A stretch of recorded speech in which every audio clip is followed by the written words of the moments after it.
Hello and welcome to the Sal Edwards Show, Kabbalah in the Morning with Rabbi Phil. I'm your host, Rabbi Phil. We are exploring the interrelationship between fear and faith. The beginning of wisdom is the fear of God. These words are well known from King Solomon. And we're exploring Rabbi Gershon Chinuch of Radzin's treatise, the introduction to the Beit Yaakov, his statement of faith, his own, if you will, guide for the perplexed. And we're up to the subject of the borders of knowledge after creation. When God initially decided to create the world, his hidden wisdom understood and decreed all that would exist and transpire, from the highest of the worlds to the lowliest of creatures. To this end, he emanated a vast array of forces, worlds, sphirot, and divine names, through which he created, sustained, and directs the very fabric of the universe and all it contains. Without these intermediary forces, God's light would be too intense for his creatures to bear. Furthermore, these forces are not something external to man, but are part of the makeup of his very consciousness, and by means of them he can perceive something of the divine being, prophecy being the very highest level of perception. Nonetheless, if human cognition is also a created entity, it means that it is subject to the same impermanence as the rest of creation, being contingent upon God's ongoing will to create. The upshot of this is that man ultimately lives in a world of doubt, with no unbending certainties or immutable truths. In line with the previous chapter, the belief that such truths exist and are immutable is actually idolatry. The correct response is to live a life of faith, which, as the author previously explained, is the existential realization of one's own lacks and the subsequent recognition of God's perfection and transcendence. So we open with the Zohar. Rabbi Shimon opened the discussion and said, "Better is a man who is lightly esteemed and has a servant than one who primps himself and lacks bread." That's from Proverbs. One who lacks bread lacks faith, as it is written, the bread of God. Interestingly enough, this verse is mentioned when discussing the blemished Kohen. There's sometimes a Kohen, if he was missing a limb, or if he had an unusually large feature, an unusually long nose, or so forth, as mentioned, as stated specifically in the Bible, he would not be able to offer sacrifices in the temple, but he could nevertheless eat from the sacrifices with the other Kohanim. That's the bread of God, the sacrifices. Deficiency does not prevent a man from connecting to faith. On the contrary, deficiency can strengthen it. So the Radzina Rebbe continues, if a person is whole in his emunah, then his fear and love of God are also whole. We explained above that one who fears God becomes whole in his character traits. Here we see the reverse. Wholeness of faith leads to wholeness of fear. On the other hand, a deficiency in faith would lead to the fallen fear, which is idolatry. So the Zohar says of this about faith. On the other hand, deficiency in faith is called heartless. So the Zohar says about this, what is heartless? What is heartless? Heartless is somebody who lacks faith. One who does not learn Torah has no faith and is thoroughly blemished. Those are the words of the Zohar. Shlomo HaMelech, King Solomon, had this in mind when he asked the question in Proverbs, what is the value of wisdom in the hands of a fool, seeing as he lacks a heart? Rhetorical question. Emunah contains the fear of God. When a man has emunah that God is the source and root of all, he then possesses the knowledge that was expressed by the members of the Great Assembly in the prayer that they established. You, God, existed before the world was created. You exist after the world was created. This prayer, it's found in the introduction of the Siddur in Shacharit. So, that is, from God's point of view, there's no difference between before and after. That is to say, faith in that which transcends the limited vessels with which God created the world, as discussed above. The root of faith, which leads to the fear of God, is for man to wholeheartedly believe that God brought forth the entire creation ex nihilo, creation from absolute non-existence. The proper expression of faith leads one to believe in the absolute autonomous power of God to create the world. One who lacks faith will see only inflexible natural laws of the eternal universe. As the author explained, this approach will ultimately lead to idolatry, which is a fear born of deficiency. That is, the fear of losing one's own absolute truths. So he carved the laws of the universe, he established all its systems and arranged all of its orders. He meted out knowledge and wisdom to every aspect of his creation, with everything received its proper amount. He gave every creature the amount of wisdom perfectly suited to its attributes, and he gave mankind the ability to know and comprehend each person according to his own measure. All was emanated, created, formed, and made out of absolute nothing.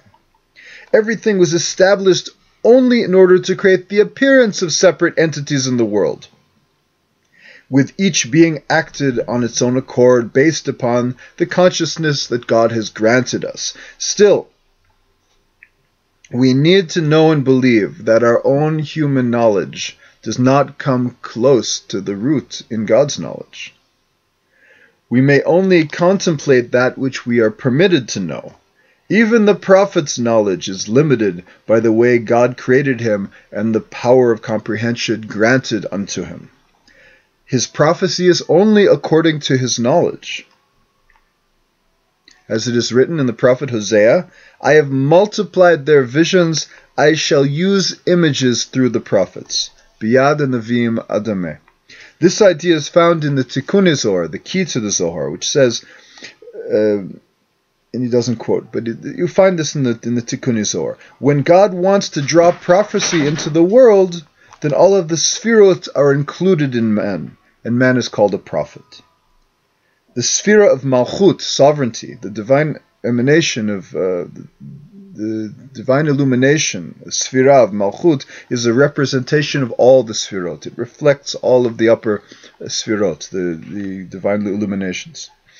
This is as it is written, I shall use images through the prophets. As it is written in the book of Hosea, I have spoken to the prophets, where Malchut, sovereignty, is like a mirror in which you can see all of their various faces.